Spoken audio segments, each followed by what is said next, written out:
Sorry, just eating a bagel. Eating a bagel. Filibuster! Hey everybody, welcome to Filibuster. Yes. Hey John, how you doing Hello. today? I am great, Michael. That's good. How are you? I am dandy as candy. The weather is wonderful. I Yeah. hope wherever you are, whenever you are listening to this, the weather's wonderful, and you're having a blessed day. Absolutely. And if you go to Einstein Bagels, hopefully they give you just a whole tub of cream cheese. Yeah. What do they With call your it? bagel. Schmear. Schmear. Yeah, hopefully they give you a whole tub of schmear, because that bagel you gave me, Hit the spot, didn't it? it was amazing. It was really good. But good God, that was so much cream cheese. Oh god. Yeah. I thought I put a lot of cream cheese on my bagels. That's what I thought. And then that, I talked to the kid at the counter, and he was just like not having it today. He was just in such a bad mood, and I was like, "Hello, it's a beautiful day, isn't it?" And he's like this 18-year-old, guy Doesn't who's want to there be by there. himself. Oh, that sucks. Okay. And All right. he's- I feel for him. No, then. I feel for him too. I was like, "Oh, I hope your day gets better." Sorry. Anyway, today we're talking about Harry and the Hendersons. Harry and the Hendersons is a 1987. What is the American fantasy comedy film directed and produced by William Deere and starring John Lithgow. Yeah, John Lithgow. That's all I need to talk about. And there's other actors in here too, but There are other actors that have great- done stuff too. It doesn't really matter. Yeah, John Lithgow's in this movie. But yeah, it's all about John Lithgow. That's what I'm saying, dude. I love this guy. Anyway, so I got some fun facts for you real fast. Oh, okay, cool. Hit me. This movie, I'm just going to start with one, actually. This movie, Steven Spielberg served as an uncredited executive producer. Oh, Steven fucking Spielberg on Harry and the Hendersons. as an uncredited? Yeah, he didn't take credit. He probably didn't like it. Oh, okay. He's I was probably like, about to say, I wonder why. But now that I think about it, okay, I can understand. He's like, yeah, keep my name out of this. Keep my name out of this one. John, did you like this movie? What do you think? I got to pick the movie this week, guys. Did I like this movie? It's really hard to say, because on one hand, there were a few moments where I just ended up staring at my phone as the movie was playing. Yeah. And I realized, oh shit, I'm watching a movie. I kind of have to pay attention. Rewind and So there's that aspect, but then there's the other aspect where it's like, okay, clearly this movie is not taking itself too seriously. Right. Right. I've watched, like, after watching the John Wick movies, a film series that is very much taking itself seriously. Oh yes.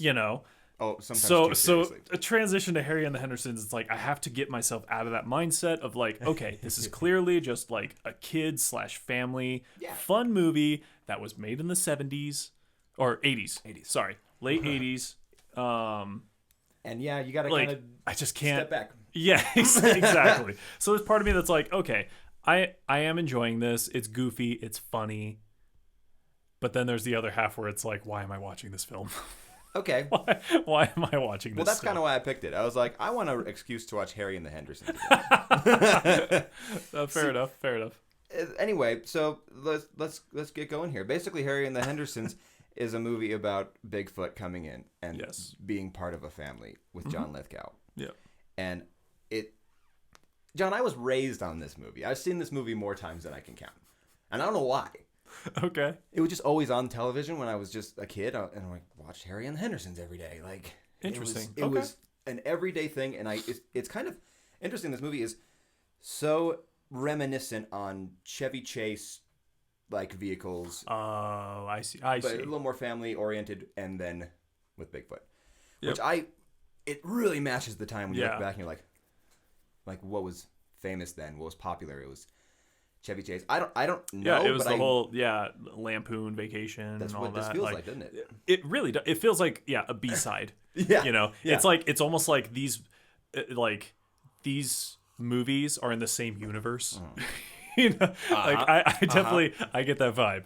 I get that vibe a lot. Okay, now that I think about that, because lo and behold, to you listening, this is the first time I've ever seen this movie. Right. I've heard of it.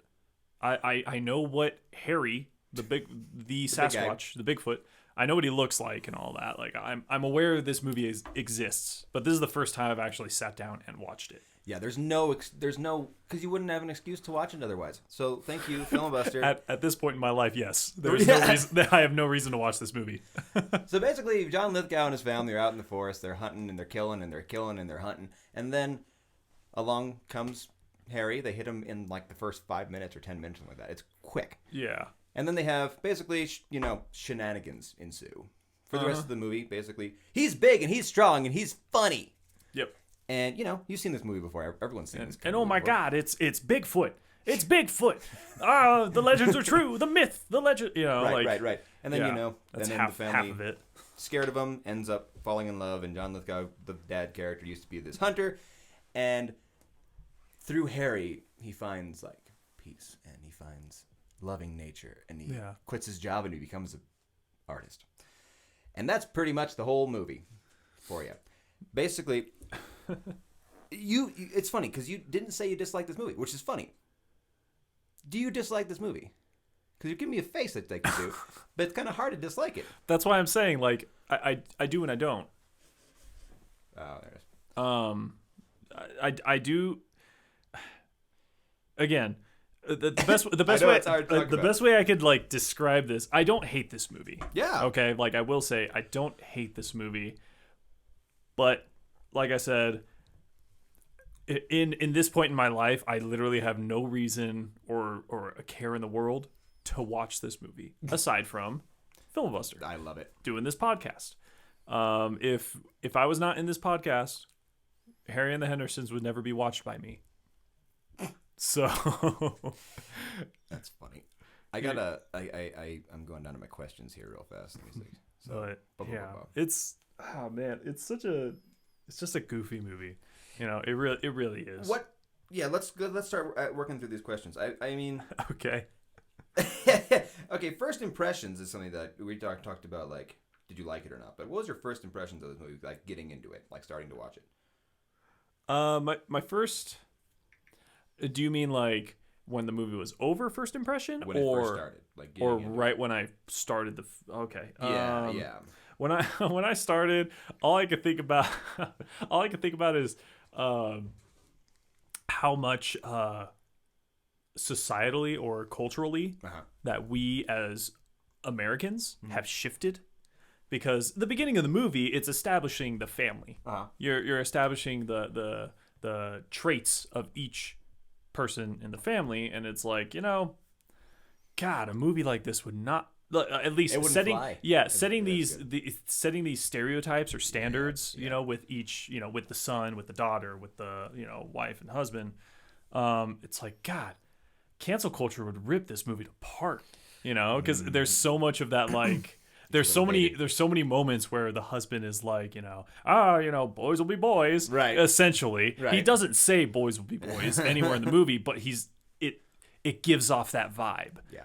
The kid, he gets his first kill. He shoots a rabbit, and the dad's all excited. Wow, we gotta cook this. All this, and the wife's like, you. Yeah, and the daughter's like, oh my God, you killed it. Ew, gross.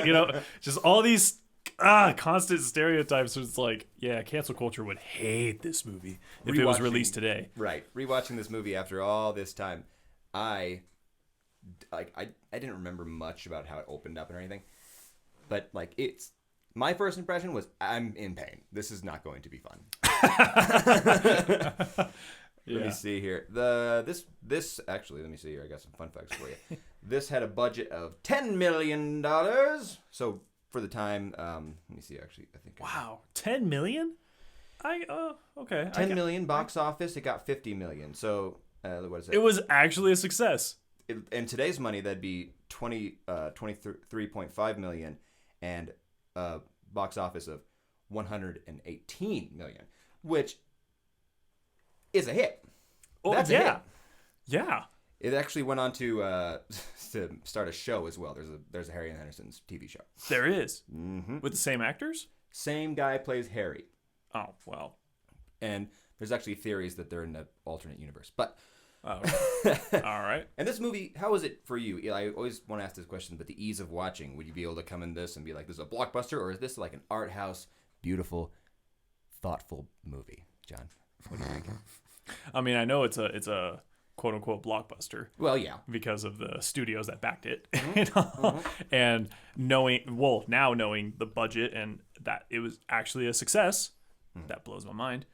Isn't that funny? It is funny. That makes me laugh so hard. Then again, the '80s were a different time. They were. But watching this movie now, it feels like it's just like some fun side project. You know, yes, okay, I can understand certain aspects where it's like, okay, yeah, some small time studio, whatever, is not going to be able to like have the budget to have police, you know, a bunch of cop cars and a garbage truck and all that, you know, doing all this crazy shit.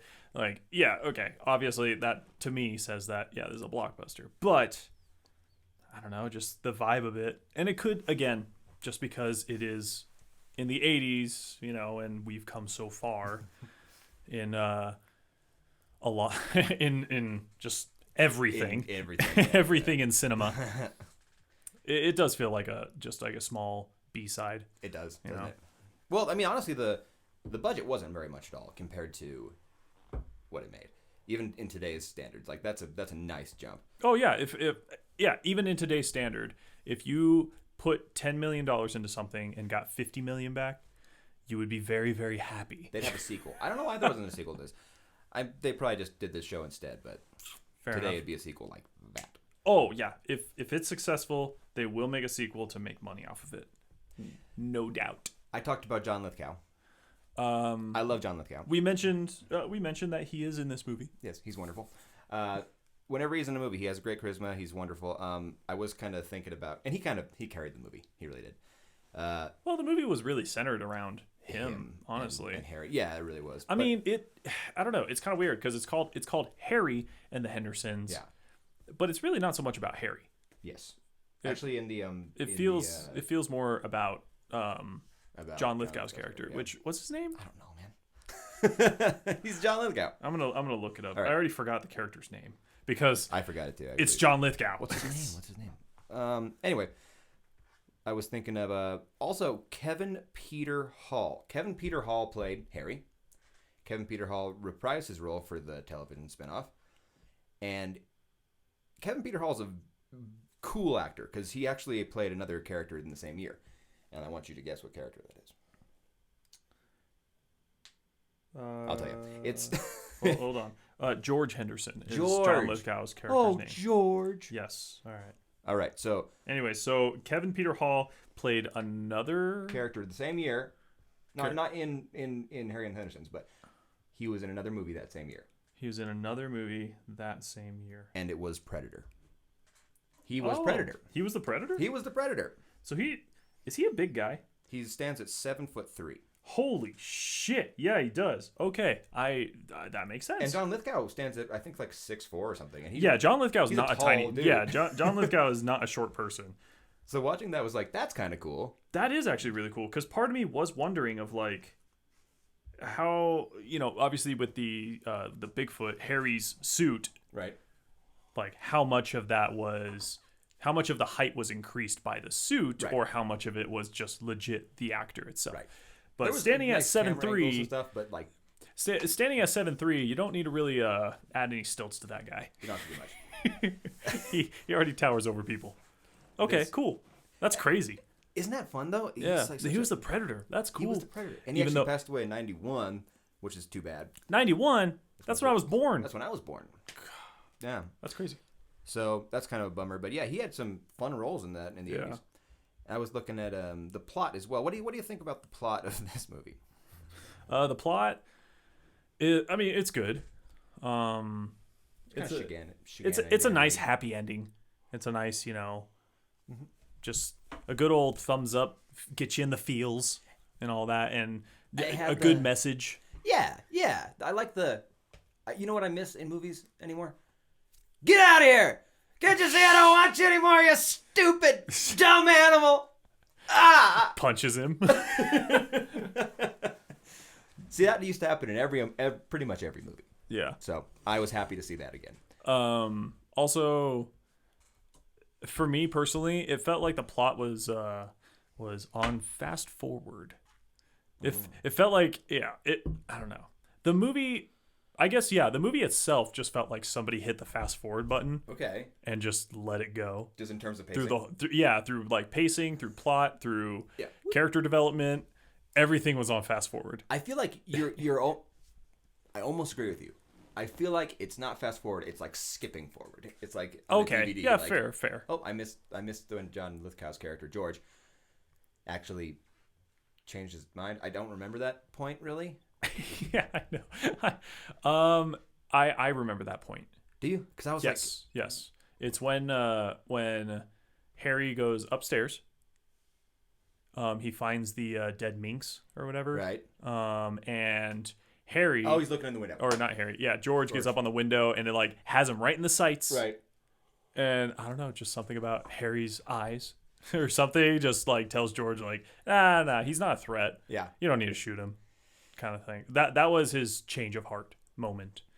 And it seemed it seemed so like and so quickly. And I mean, you literally just watch this guy just like storm around your house, destroy your fridge, break the framing of a door, destroy your stairs. Like all this stuff just happened, and you're like, he's good. He's good.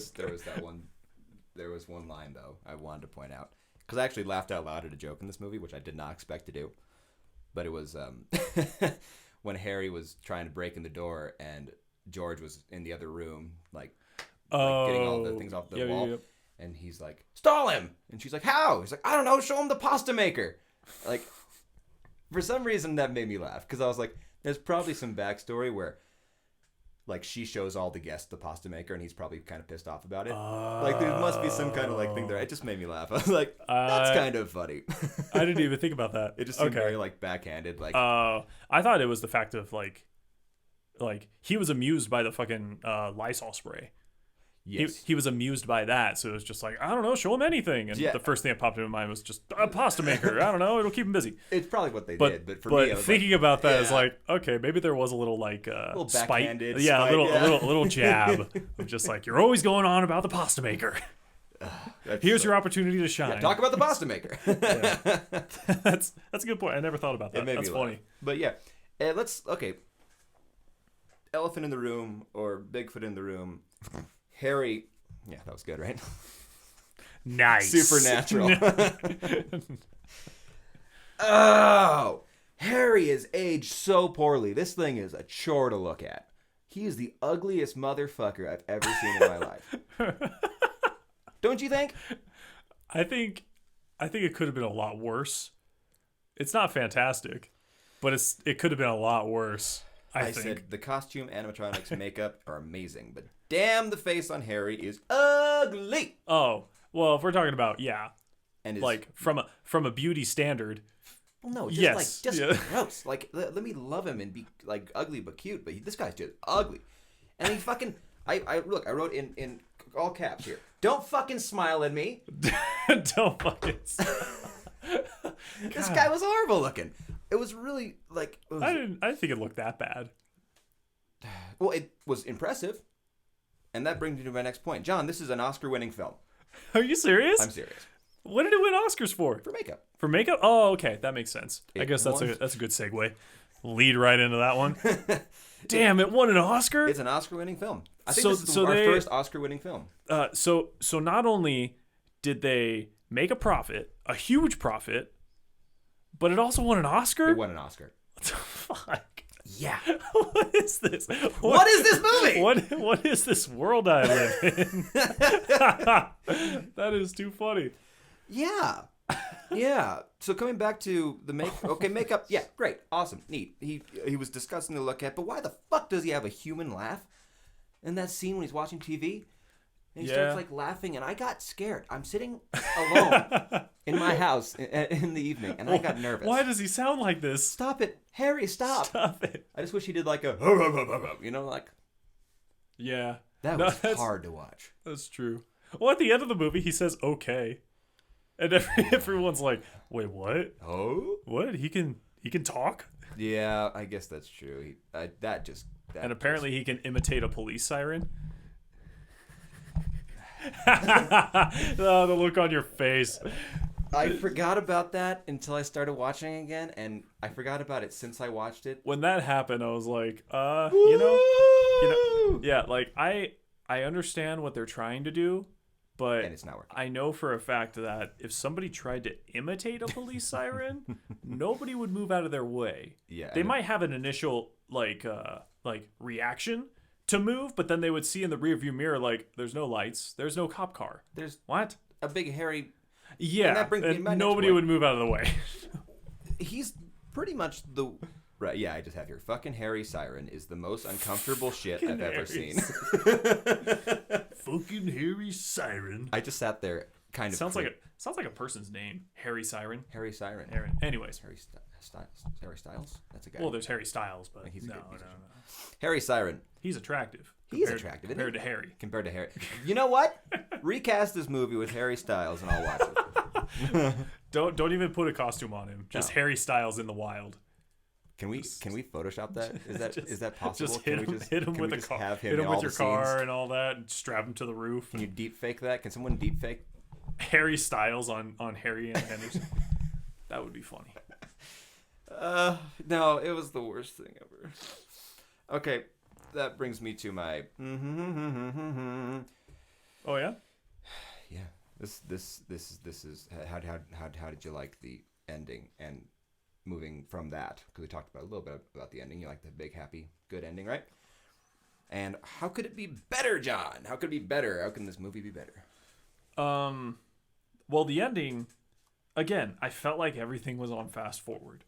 You know, with the hunter and all that, like his change of heart. Okay, I can understand, like, oh, this creature could kill me right now. I'm literally pleading for my life, and it shows me love and compassion. Mm-hmm. Yes, obviously it's a change of heart of, like, I'm not going to kill you because, I don't know. Everything felt like it was on fast forward. Mm-hmm. Just, like, solving that whole situation. Mm-hmm. And then the big thing, not even the fact that turns out Harry could talk the whole time or something, or he has the ability to talk. Right. Was he walks away, and then two other Sasquatches. Two adults, and then a baby that like looked straight out of a horror movie. Yeah. That thing was terrifying to look at. You think Harry was terrifying. That baby gave me nightmares. Yeah, that's hard to look at. That little child Sasquatch with its eyes and stuff was like, oh my God. But moving from that scene, yes, you're right. Yeah, just that was such a cool fucking scene. I had more questions than answers at that point. But just strictly like the artistry of that scene. Like, yeah, without knowing they're there and they start moving, I was like, that's really fucking cool. I mean, that was cool. I had to rewind it and be like, are they in the frame? And they were. They're right there. Like, yeah, I would. Yes, it was a cool surprise. Right. But then again, it left me with more questions of like, wait, so there's tons of you? Is there a whole tribe? A village? Is there what? How does this work? Well, that's really unbelievable that Harry is so bad at being elusive. Like we've seen Harry throughout a movie literally walk through people's yards. Yeah. And keep his head out a window making a siren sound. True. And that's not what someone who should be like hiding acts like. I don't know. It's something that has never been seen by man or like actually been captured or you know. Yeah. And now you're telling me he has a whole family that probably has sirens also? They just fucking siren. That probably have human laughs. Surprisingly enough, his laugh sounded better than that, I thought. All right, Fuck you, Michael. That was the baby. That was the baby. Anyways, yeah, that was probably the laugh of the baby. Yeah, but you just kind of slow it down. I think you're right. I think they could have taken out a lot of scenes. Yeah, they could have. And what happened was, this movie's fucking long. It's way too long. It's over 2 hours long. And I finished it, and I was like, I felt like that was really short. And it, not in a good way. It just kind of kept going, and nothing mattered.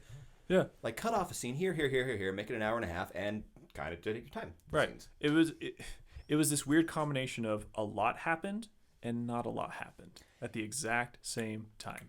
Yeah. Because from a time standpoint, yes, that movie was long. A lot happened. It was longer than But John then Wick. again, not that much really happened through the whole movie. No, they just brought him back. Yeah, they were just like, oh, we hit Sasquatch, let's take him home. Oh, I like him, but he can't live here, so let's just take him back. Yeah. And that was the movie. Yeah. That was literally it. Sure, yeah, there was some character development with John Lithgow's character, even the hunter and all that. Yeah. There was character development, but I like the feels right there, But my God, it just kept going. They didn't say much. I know.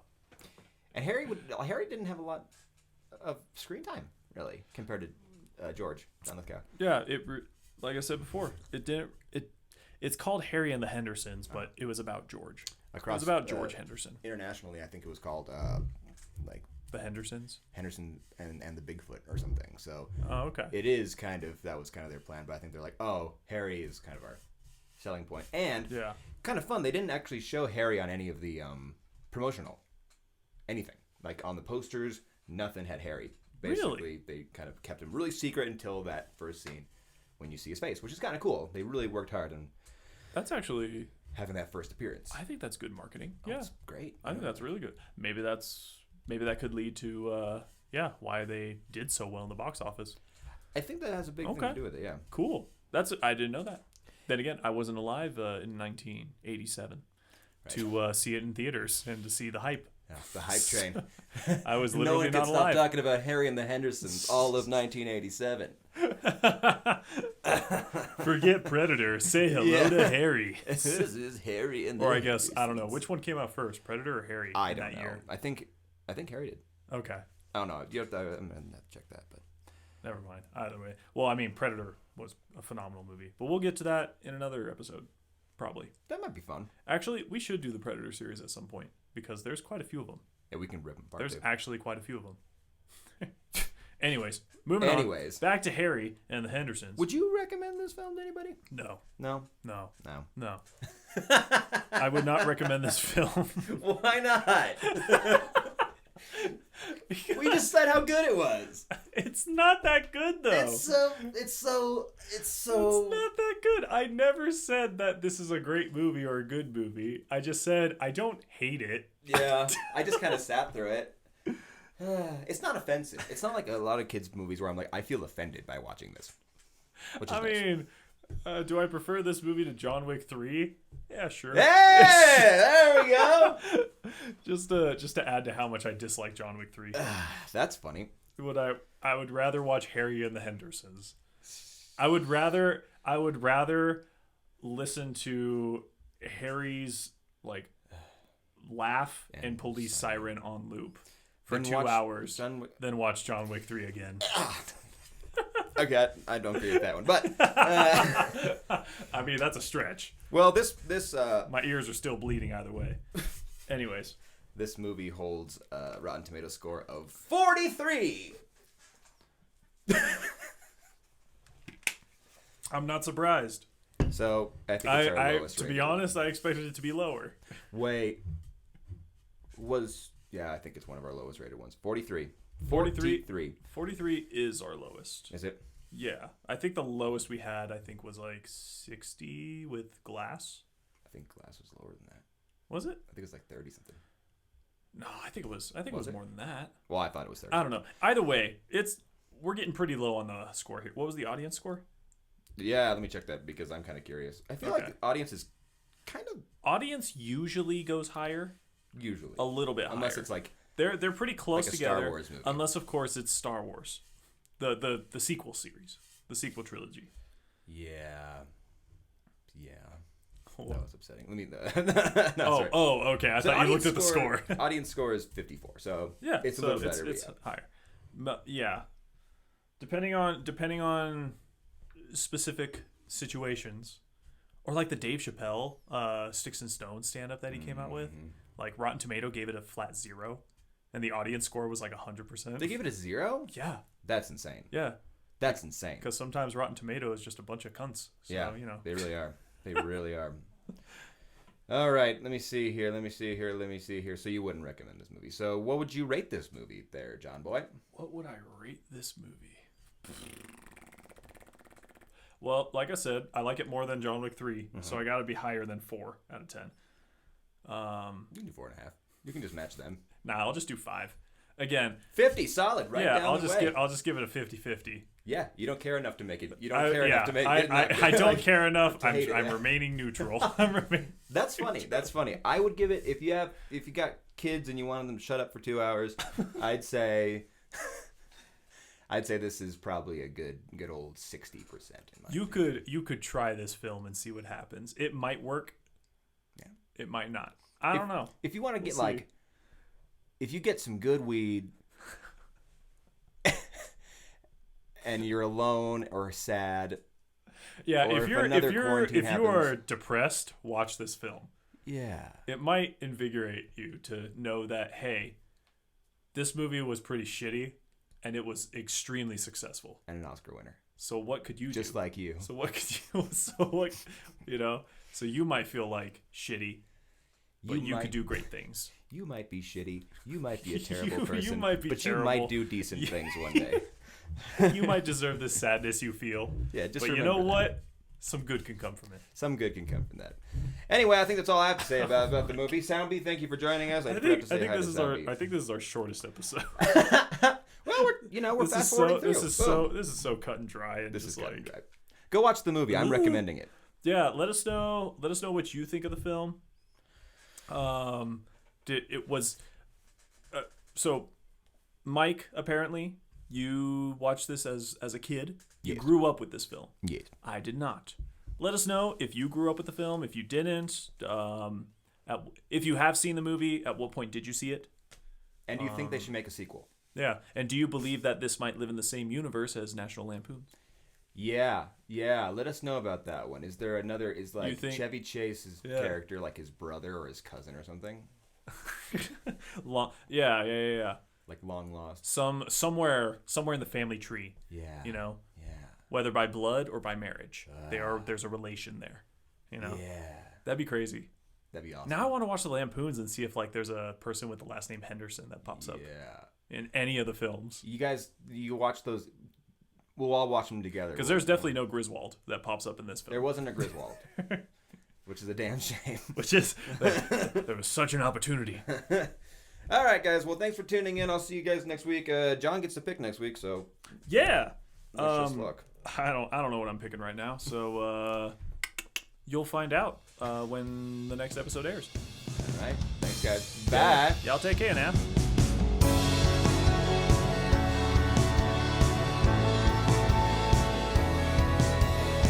Hey guys, this is Mike from Filmabuster. We got a new podcast up every week, so give us a like, share, and subscribe to the channel while you're at it.